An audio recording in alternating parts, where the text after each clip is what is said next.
Hello students, আজকের আমি class 11 নিউটনের গতিসূত্রের উপর জয়েন্টের কিছু জিনিস করাচ্ছি। ঠিক আছে, দেখবে যে কোনো জয়েন্টের বইতে এইরকম জিনিসগুলো আছে। তো লক্ষ্য করো, তোমাদের মনে করো এখানটা একটা কপিকল দেওয়া আছে, এই জায়গাটা একটা কপিকল আছে। ওকে, এই কপিকল থেকে এখান থেকে একটা সুতো আছে, এই সুতোটা একটা ব্যক্তির হাতে ধরা আছে।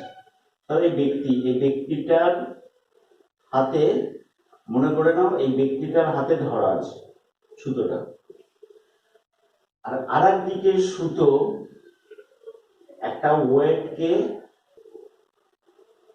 মানে আরেক দিকে সুতোর সুতোর প্রান্তটা আর একটা ওয়েট বা কোনো ব্লককে ধরে রেখেছে। ব্লকের ওজন কত? ব্লকের ওজন হলো 50 নিউটন, মানে 5 × 10, মানে জি এক্ষেত্রে কত ধরেছি? 10 মিটার পার সেকেন্ড স্কোয়ার, তাহলে 50 × 10 নিউটন। ওকে, এইবার লোকটা এই দড়িটাকে টানছে, তাহলে লোকটা টানছে মানে এই দড়ির টান বা সুতোর টান কি হবে? অ্যাওয়ে ফ্রম দ্য বডি, এই বস্তু থেকে দূরের দিকে। কপিকলের টান কোন দিকে? এদিকে কাজ করবে। আবার এদিকে অংশে কপিকলের টান এদিকে, এই ব্লকটার টান কোন দিকে কাজ করবে? উপরের দিকে। এইবারে লোকটা টানছে, এই টানছে, তাহলে এটা যদি টানে কত অ্যাঙ্গেল করে টানছে? সাপোজ 30 ডিগ্রি অ্যাঙ্গেল করে। ঠিক আছে, তাহলে এইটাকে টানছে। তোমাকে বললো ঊর্ধ্বমুখী বলের মান, ঊর্ধ্বমুখী টিটা বলেনি কিন্তু, ঊর্ধ্বমুখী বলের মান দেওয়া আছে 40 নিউটন। কি বললাম? ঊর্ধ্বমুখী বলের মানটা দেওয়া আছে 40 নিউটন। তাহলে এই ব্লকটা বা এই ওয়েটটা কত ত্বরণ নিয়ে উপরের দিকে উঠবে? এই ব্লকটা বা ওয়েটটা কত ত্বরণ নিয়ে উপরের দিকে উঠবে? কোশ্চেনটা বলবে, দেখো তো লক্ষ্য করো, এখান থেকে এটা হলো সুতোর টান টি, টিটাকে দুটো কম্পোনেন্টে ভাগ করব। তাহলে এই বরাবর আসবে টি cos 30, আর এইবারে আসবে কত? এইদিকে উলম্ব বরাবর টি sin 30। এটা খুব সোজা অঙ্ক, যে খুব কঠিন অঙ্ক তা না। তাহলে টি sin 30 সমান 40 নিউটন, আর এই দিক বরাবর টি cos 30। আমরা যখন ফ্রিকশন করব বা ঘর্ষণ বল করব, তখন এই টি cos 30টা কাজে লাগবে। আপাতত টি cos 30টা আপাতত লাগছে না। ঠিক আছে, তাহলে আপাতত লাগছে না। তাহলে লক্ষ্য করো, এখান থেকে বলতে পারি টি sin 30 ইজ ইকুয়াল টু কত? 40 নিউটন। sin 30 এর ভ্যালু কত? Half, 40 Newton. তাহলে টি সমান কত আসবে? 80 নিউটন। তাহলে সুতো বা দড়ির টান কত এলো? 80 নিউটন। ওকে, এবারে তো একদমই সোজা। এবারে তো তোমাদের নিউটনের গতিসূত্রের মতো, তাহলে ত্বরণ উপরের দিকে, তাহলে কে বড়? টি বড়, 50 নিউটন ছোট। তাহলে লব্ধ ঊর্ধ্বমুখী বল, লব্ধ ঊর্ধ্বমুখী বল কত আসবে? টি -50 ইজ ইকুয়াল টু 5a। দেখে নাও, উপরের দিকে ত্বরণ টি বড়, 50 নিউটন ছোট, তাহলে টি -50 ইজ ইকুয়াল টু 5a। টি কত? 80 নিউটন, 50 5a, তাহলে দ্যাট ইজ 30 সমান 5a।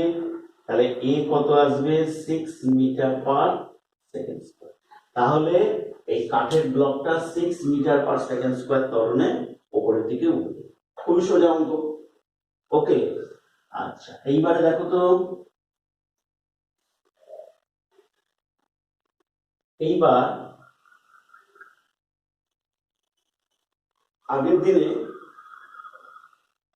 বা অনলাইন ক্লাসে তোমাদেরকে সুতোর টান দিয়ে, সুতোর যদি ওয়েট থাকে তাহলে সুতোর টান দিয়ে কিছু জিনিস করিয়েছিলাম। ঠিক আছে, তো এখানটায় ওই রকম আর একটা জিনিস করাচ্ছি, লক্ষ্য করো। এই হলো একটা সুতো বা দড়ি, ঠিক আছে? তাহলে এই যে দড়িটা আছে, এই দড়িটার মনে করে নাও ওয়েট আছে, ঠিক আছে? এই দড়িটার ওয়েট আছে। মনে করো দড়িটাকে এইদিকে F2 বল প্রয়োগ করে টানা হচ্ছে এবং এইদিকে F1 বল প্রয়োগ করে টানা হচ্ছে, ঠিক আছে? তো এই জায়গাটায় দড়িটার ভর কত, এইটুকুনি একটা অংশ ধরে নিলাম। কত দূরে? তো x দূরে,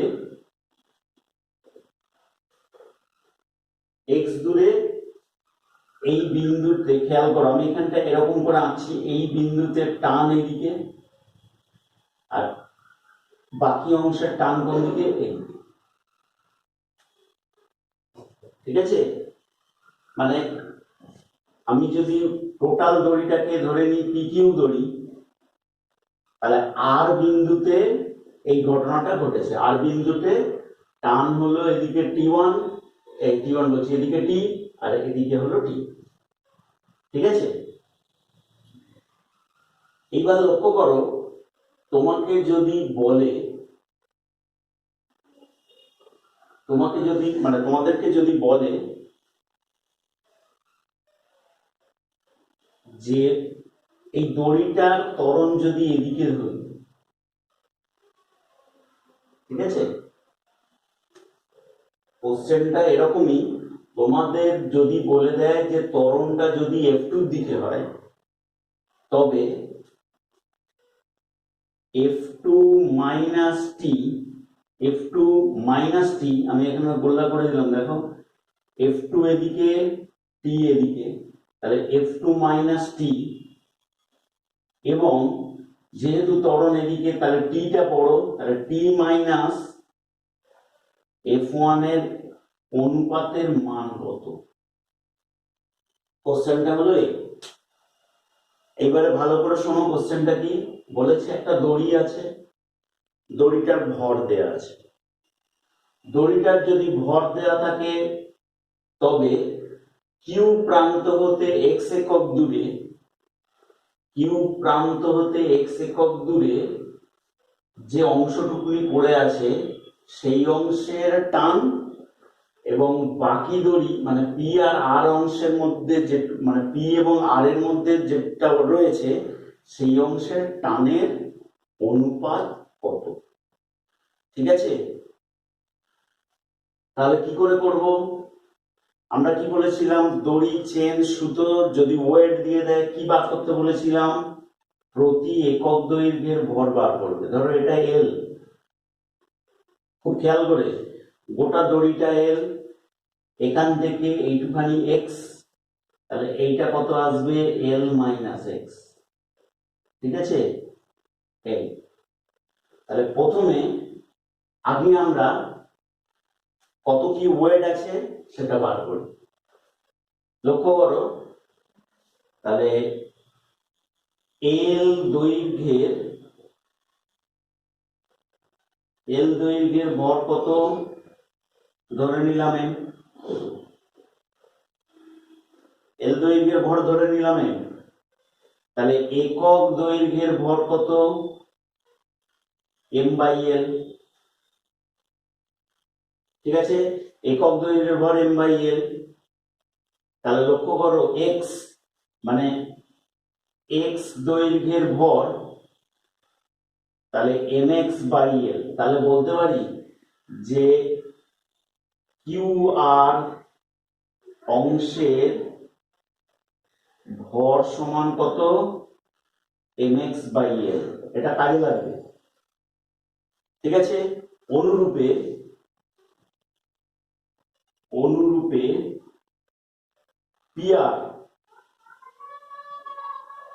পিআর অংশের ভর কত? পিআর অংশের ভর কত? তাহলে কত আসবে? এল মাইনাস এক্স হয়ে যাবে। তাহলে এল মাইনাস এক্স দৈর্ঘ্যের ভর কত হবে? কত হবে? M into L minus x by এল। ঠিক আছে, তাহলে কিউ আর অংশের ভর পেলাম আর পি আর অংশের ভর পেয়ে গেলাম। ঠিক আছে, আর গোটা দড়িটার ভর কত? এম। এইবারে লক্ষ্য করো, প্রথমে আমি এরকম বার করব, আগে ত্বরণটা কত বার করে নিই, ত্বরণটা ফার্স্ট কত বার করে নিই। লক্ষ্য করো ত্বরণ এদিকে F2 বড় F1 ছোট, দেখো ত্বরণটা গোটা দড়িরই বার করছি, তাহলে সমগ্র দড়ির ক্ষেত্রে কি হবে? Capital F2 minus F1। লক্ষ্য করো ত্বরণ এদিকে, মানে এই ফোর্সটা বড় এটা ছোট, ক্যাপিটাল F2 মাইনাস F1 সমান কি লেখা যায়? ma। ওকে, তাহলে a কত? F2 minus F1 by m। এটা 1 নম্বর থাক। এইবারে লক্ষ্য করো, তোমাদের বোঝানোর সুবিধার জন্য বলছি যে আর বিন্দুতে আমি দুটো টান এঁকেছি, আর বিন্দুতে দুটো টান এঁকেছি, ঠিক যেটা ক্রস চিহ্ন দেয়া, মানে কিউআর অংশের ওপর বল যদি বার করতে চাই তাহলে এই টিটা কেটে দিলাম। লক্ষ্য করো, আমি যখন এখানে টানবো এইটুকুনি ভরের জন্য টানটা কোন দিয়ে কাজ করবে? Away from the body. আবার বলছি, ক্রস চিহ্ন যেটা দেয়া আছে সেই অংশের ভরের জন্য আর বিন্দুতে টানটা কোন দিকে কাজ করবে? Away from the body. Car away? এই ক্রস চিহ্নের অ্যাওয়ে ফ্রম দ্য বডি। তাহলে তাই যদি হয়ে থাকে তাহলে লক্ষ্য করো, তাহলে কিউ আর অংশের জন্য কে বড়? F2 বড় মাইনাস টি। দেখে নাও F2 মাইনাস টি, এই F2 মাইনাস টি মানে কি লেখা যায়? এর ভর, এইটার ভর কত? দিস। তাহলে mx by l into a। তাহলে mx বাই l এর ভ্যালু কত? F2 minus F1 by m। দেখো এই m কেটে গেল, তাহলে এলো কত? F2 minus F1 whole into x divided by l। তাহলে এটাই হবে কিউআর অংশের ওপর বা কিউআর ভরের ওপর লব্ধ বল, কোন দিকে? এই ডিরেকশন। ঠিক আছে, আচ্ছা জায়গা নেই, একটু মুছছি এদিকটা। লক্ষ্য করো, এইবার আমি এই দুটো ফোর্স মুছে দিলাম। লক্ষ্য করো, এই বিন্দুতে এই যে ভরটা আছে মানে পিআর, এই পিআর অংশের ভর, এই ভরের ওপর টানটা কোন দিকে? এইদিকে টান। এই টানটা বড়, কে ছোট? F1 ছোট। এদিকে টানটা বড়, F1টা ছোট। তাহলে পিআর অংশের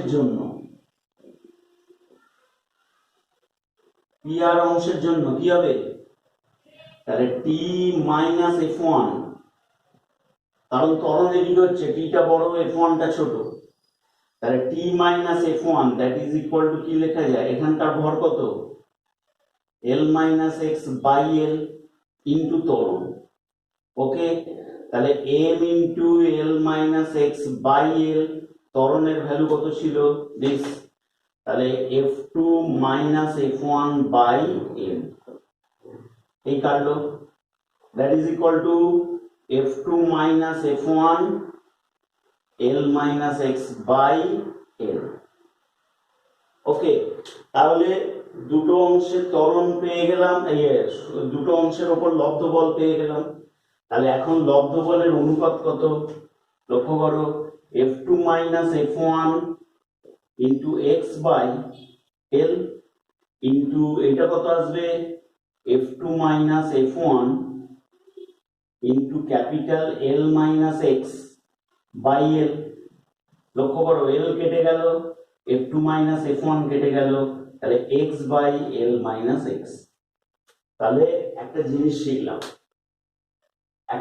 শিখলাম, লক্ষ্য করো, দুজনের ওপর লব্ধ বল, দুজনের মানে দুটো আলাদা আলাদা ভর, আলাদা আলাদা ভরের উপর লব্ধ বলের অনুপাত তাদের দৈর্ঘ্যের অনুপাতের সঙ্গে সমান, দৈর্ঘ্যের অনুপাতের সঙ্গে সমান।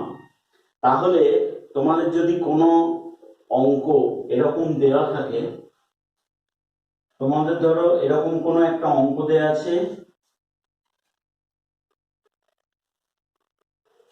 এই একটা দড়ি, ঠিক আছে, তাহলে এই দড়িটার দৈর্ঘ্য মনে করে নাও 10 মিটার, দড়িটার দৈর্ঘ্য 10 মিটার, এই দূরত্বটা মনে করে নাও 3 মিটার।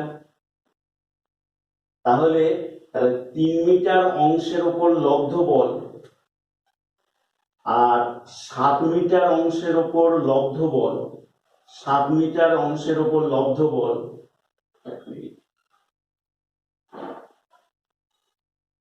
ঠিক আছে। তাহলে এটা একটা ধরো ত্বরণে যাচ্ছে, এই ত্বরণ নিয়ে যাচ্ছে, যেদিক খুশি যাক, কোনো অসুবিধা নেই। তাহলে দুটো দৈর্ঘ্যের উপর লব্ধ বলের অনুপাত, তাহলে এমসিকিউ এর কোশ্চেন আসছে, দুটো দৈর্ঘ্যের উপর লব্ধ বলের অনুপাত কত হবে? 3/7,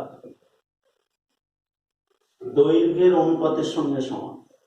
তাহলে দুটো দৈর্ঘ্যের উপর লব্ধ বলের অনুপাত 3/7। যদি তোমাকে বলা হয় 5 মিটার দৈর্ঘ্যে, তাহলে এই দূরত্বটা 5 মিটার, তাহলে 5 মিটার দৈর্ঘ্যের উপর লব্ধ বলের অনুপাত কত হবে? লব্ধের বলের অনুপাত 1:1, লব্ধ বলের অনুপাত কত হবে? 1:1, ঠিক আছে।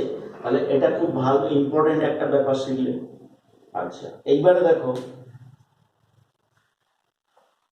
এইবারে এতক্ষণ কিন্তু দড়িটাকে অনুভূমিক বরাবর রাখা হয়েছিল, যার জন্য দড়িটাকে অনুভূমিক বরাবর রাখা হয়েছিল, দড়িটার ওজন কাজ করছে নিচের দিকে, বাট ত্বরণ এক্স অক্ষ বরাবর, যার জন্য এই ওয়েটটা কোনো ফ্যাক্টর ছিল না, এই ওয়েটের কোনো ফ্যাক্টর নেই। কিন্তু যদি দড়িটাকে উলম্বভাবে রাখা হয়, দড়িটাকে যদি উলম্বভাবে রাখা হয়, ধরো একটা দড়ি আছে, এই দড়িটাকে উলম্বভাবে রাখা হয়েছে, এই দূরত্বটা হলো এক্স, এই দূরত্বটা এক্স, মানে দৈর্ঘ্যটা, দূরত্ব বলবো না, এই দৈর্ঘ্যটা এক্স। এইবার দড়িটাকে নিয়ে এ সমত্বরণে উপরের দিকে নিয়ে যাওয়া হচ্ছে, দড়িটাকে নিয়ে আমরা কি করছি? এ সমত্বরণে উপরে যাচ্ছি। তাহলে ঠিক এই বিন্দুতে টান কত হবে? এখন জায়গা নেই বলে এই বিন্দুটাকে এখানেই দেখালাম, এই বিন্দুতে টান কত হবে, ঠিক আছে। তো আমরা কি করে বার করব? বলেছিলাম দড়ি হোক, সুতো হোক, যাই হোক, এটা একক দৈর্ঘ্যের ভর বার করবে। তাহলে গোটা দড়িটার দৈর্ঘ্য হলো এল, তাহলে এল দৈর্ঘ্যের ভর, এল দৈর্ঘ্যের ভর সমান এম একক দৈর্ঘ্য। আচ্ছা, ভর না ধরে এক্ষেত্রে ওজন ধরে নিই একেবারে। কেন ওজন ধরে নেব? কেন ওজন ধরবো? তার কারণ হলো এটা ভার্টিক্যালি উলম্ব বরাবর যাওয়া আসা করবে, যদি তখনই অভিকর্ষজ ত্বরণের একটা এফেক্ট থাকবে। তাহলে এল দৈর্ঘ্যের ওজন that is equal to mg. তাহলে একক দৈর্ঘ্যের ওজন কত? Mg by l. তাহলে এক্স দৈর্ঘ্যের ওজন কত আসবে? Mg x by l. তাহলে সেটা কাজ করবে কোনখান থেকে? এই যে এক্স দৈর্ঘ্যের ওজন, সেটা কাজ করবে কোত্থেকে? মনে রেখো যে ওজন সবসময় কাজ করে, সুষম বস্তুর ওজন সবসময় কাজ করবে সেই বস্তুর মিডিল দিয়ে, সেটা ভারকেন্দ্র বলে। তাহলে এই যে দড়িটার ভারকেন্দ্র কোনটা, মানে আবার বলছি ক্রস চিহ্নের যে দড়িটা, ক্রস চিহ্ন যেটা দেওয়া আছে তার ভারকেন্দ্র কোথায়, এইটা। ঠিক আছে, জিএক্স দিলাম, জি দিলে আবার গোটা দড়িটা বোঝাবে, তাহলে জিএক্স, এক্স বিন্দুতে ভারকেন্দ্র, তাহলে এটা কোন দিকে কাজ করবে, এই দেখো নীল কালি দিয়ে দেখালাম, তাহলে এটা কত আসবে mgx/l, এটা কোন দিকে, নিচের দিকে। ঠিক আছে, এইবারে লক্ষ্য করো টানটা কোন দিকে, এর অ্যাওয়ে ফ্রম দ্য বডি, এই বস্তুর অপেক্ষা দূরের দিকে। এবার ত্বরণ কোন দিকে, ওপরে, ত্বরণ ওপরে, তাহলে লব্ধ ঊর্ধ্বমুখী বল, লব্ধ ঊর্ধ্বমুখী বল কত আসবে, টি মাইনাস, লক্ষ্য করো mgx/l, that is equal to কত, ma। ঠিক আছে, তাহলে আমি কি লিখেছি, T minus mgx/l equal to ma। ঠিক লিখলাম কি, ঠিক লিখলাম কি, কোনোদিন না, পুরোটাই ভুল লেখা আছে। দেখো m মানে কি, গোটা দড়ির ভর, গোটা দড়ির ভর। তাহলে আমি তো বার করছি এই অংশটা যেটা ক্রস চিহ্ন দেওয়া আছে, তাহলে একে তো এম এ লেখা যাবে না, একে তো এম এ লেখা যাবে না, তাহলে এটা কত লিখতে হবে, mx/l ইন্টু a। এবারে দেখো ক্লিয়ার কিনা, ঠিক আছে। আচ্ছা, তাহলে কি হলো, যদি এই দড়িটা এ ত্বরণ নিয়ে ওপরে ওঠে, তাহলে এটা ক্লিয়ার, তাহলে এই জিনিসটা কাজ করছে, দেখে নাও। আবার বলছি, ওপরে টান কাজ করছে, আমি যদি এইটা নিয়ে যাই, এই অংশের টান উপরে আর এর ওজন নিচের দিকে, তাহলে ওপরে নিয়ে যাচ্ছি যখন, টি বড় কে ছোট, এটা ছোট, তাহলে লব্ধ ঊর্ধ্বমুখী বল ইকুয়াল টু দিস। এই একই কোশ্চেনে তোমাকে যদি বলে যখন a ইকুয়াল টু 0, ত্বরণ নেই বা সমবেগে ঊর্ধ্বমুখী গতিশীল, তখন কি হবে, এই টানটা এটার সঙ্গে ইকুয়াল, কারণ এটা 0 হয়ে যাচ্ছে, দেখে নাও। তাহলে t is equal two mgx/l, তাহলে এটা কখন, স্থিরাবস্থায় বা সমবেগে, স্থিরাবস্থায় বা সমবেগে, সমবেগে উপরের দিকে গেলেও যা, নিচের দিকে গেলেও যায়, তোমরা লিফট পড়েছো। তাহলে এইবার লক্ষ্য করো এইটার ক্ষেত্রে তাহলে কি আসছে, এখন সুতোর টান কত, mgx/l plus mxa/l, that is equal to কত, mx/l কমন নিয়ে নাও, g প্লাস a, তাহলে এটাই হবে এই বিন্দুতে ত্বরণের পরিমাণ। ঠিক আছে, এবার তোমাদের কিছু ভ্যালু দিয়ে দিলে করে নিতে পারবে। সেম ভাবে এটা যদি নিচের দিকে ত্বরণ হয়ে থাকে, এটা যদি নিচের দিকে নামে, তাহলে এই ফোর্সটা বড়, টি ছোট, এটা তো তোমরা জানো, এই ফোর্সটা বড় তখন টি ছোট, তখন তখন টান কত, এটা টান এলো, তখন টান কত আসবে, ডাইরেক্ট লিখছি, কত আসবে, mx/l into g minus a, হ্যাঁ না। তাহলে এইভাবে আমরা এটা পেয়ে যেতে পারি, ক্লিয়ার। দেখো তাহলে এটা আমরা বুঝছি। এইবার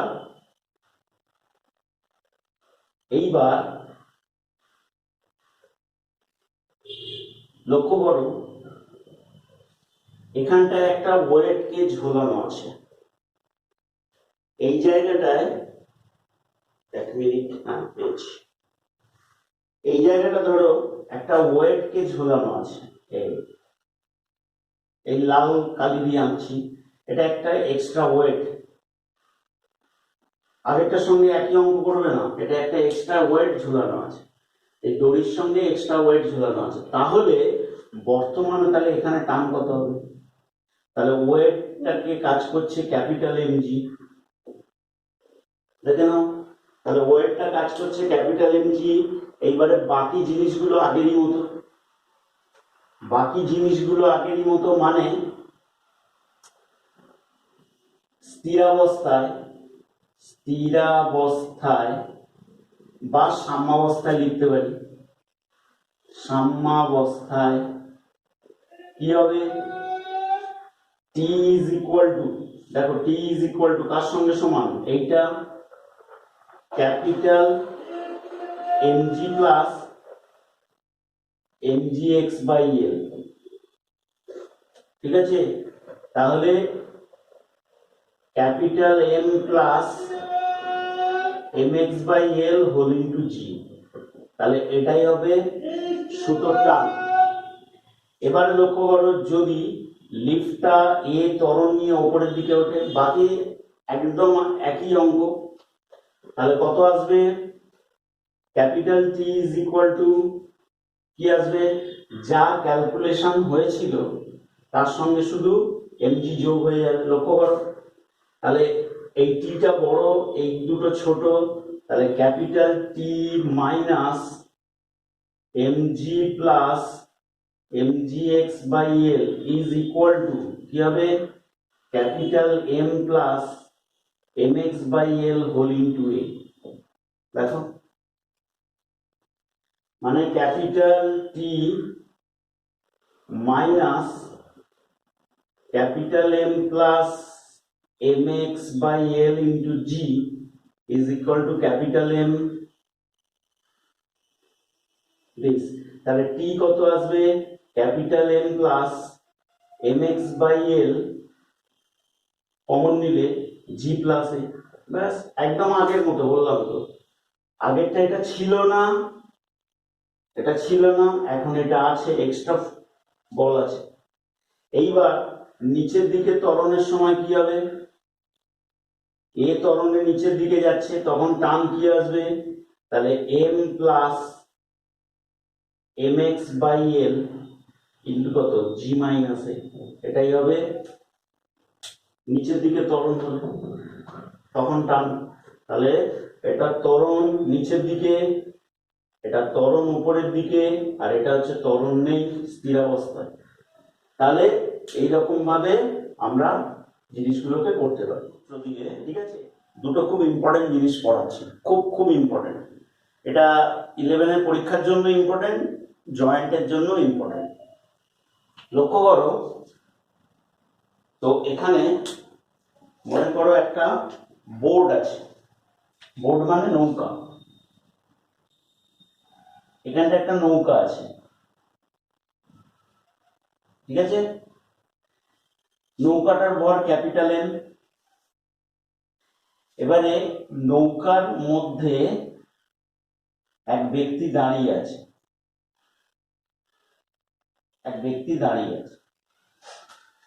এইবার যদি এই ব্যক্তিটার ভর হলো স্মল এম হয় এবং ব্যক্তিটা যদি স্মল ভি বেগে নৌকার একটা প্রান্ত হতে আরেকটা প্রান্তের দিকে যায়, এই বিন্দুটা হতে যদি এখানে যায়, তাহলে নৌকাটা কি হবে, নৌকাটা কি এক জায়গায় থাকবে, নৌকাটা কোনোদিনই একটা জায়গায় থাকবে না, নৌকা পিছনে হবে। কি বললাম বুঝতে পেরেছো, নৌকা পিছনে হটবে। তো লক্ষ্য করো,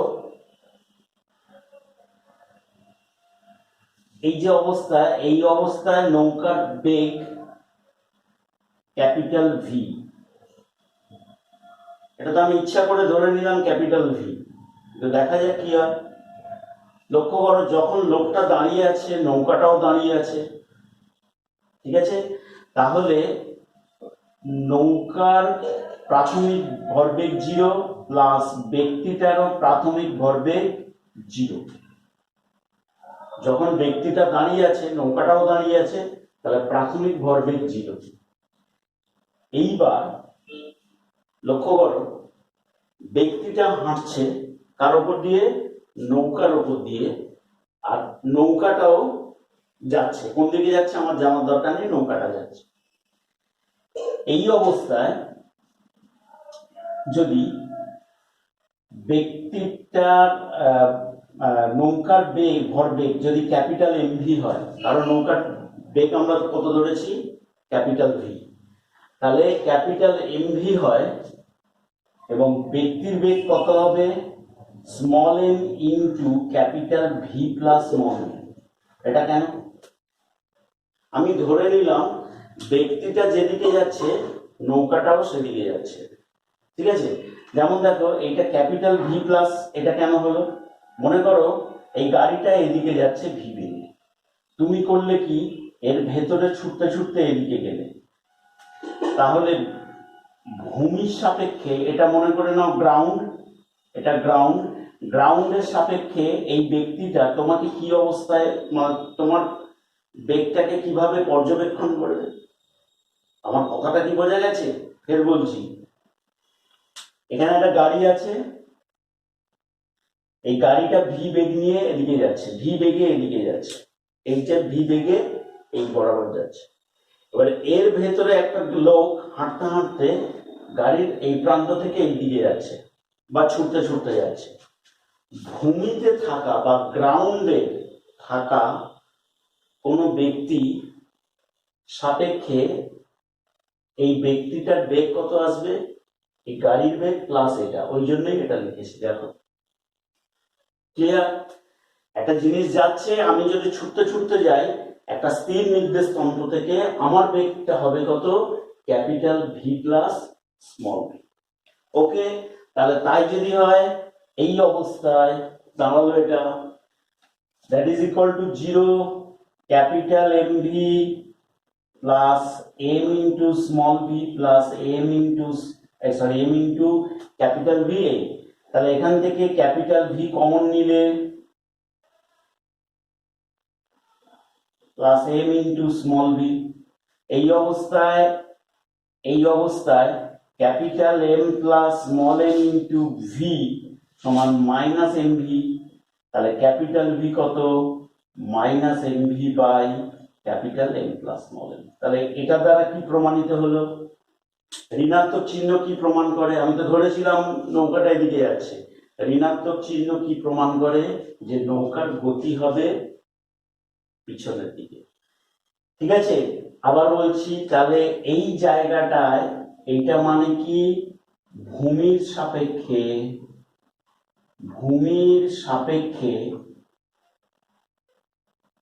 ব্যক্তির বেগ।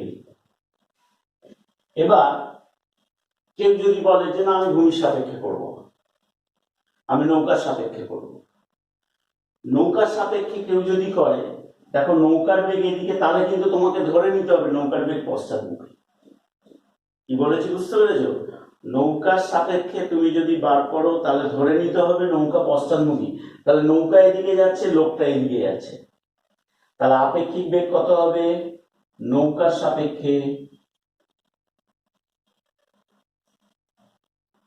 সাপেক্ষে ব্যক্তির বেগ। ঠিক আছে, ব্যক্তির বেগ দিস এই, এটা মাইনাস আর আসবে না, বাকি যা আছে তাই। ব্যাপারটা হলো এই। আচ্ছা, এইরকম আর একটা জিনিস আছে, তোমাদের বিভিন্ন বই ঘাঁটবে যখন, আর একটা জিনিস আছে দেখবে, লক্ষ্য করো,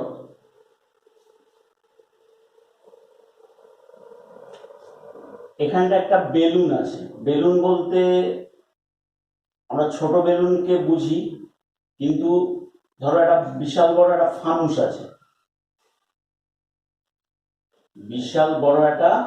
ফানুস আছে, এই ফানুসের এখান থেকে মনে করে নাও মই লাগানো আছে, মই। ঠিক আছে, এই মই সহ ফানুসের ভর ক্যাপিটাল এ,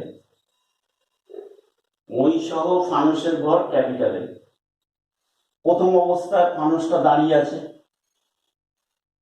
ফানুসের বেগ নেই, v0। এইবার এখানটায় মইতে একটা লোক দাঁড়িয়ে আছে, যখন লোকটা মই ধরে দাঁড়িয়ে আছে তখন বেলুনের কোনো বেগ নেই।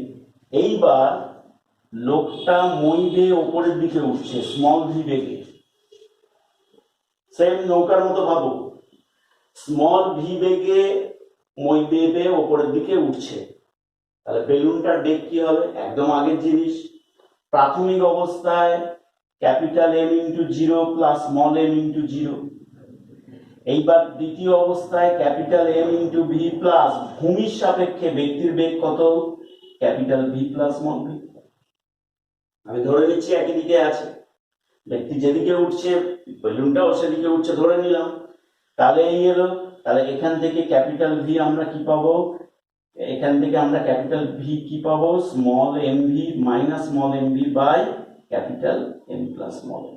তাহলে এইভাবে আমরা এটাকে ক্যালকুলেট করতে হবে, ঠিক আছে? তাহলে রৈখিক ভরবেগের সংরক্ষণ সূত্রে দেখবে তোমাদের বইতে যে ছোট ছোট কোশ্চেন দেওয়া আছে তাতে এরকম জিনিসগুলো আছে। ওকে, আচ্ছা, তাহলে আজকের এই পর্যন্ত থাক। হ্যাঁ, আবার অন্য দিনে আবার নতুন জয়েন্টের জিনিস করাবো, ঠিক আছে? ওকে, বাই।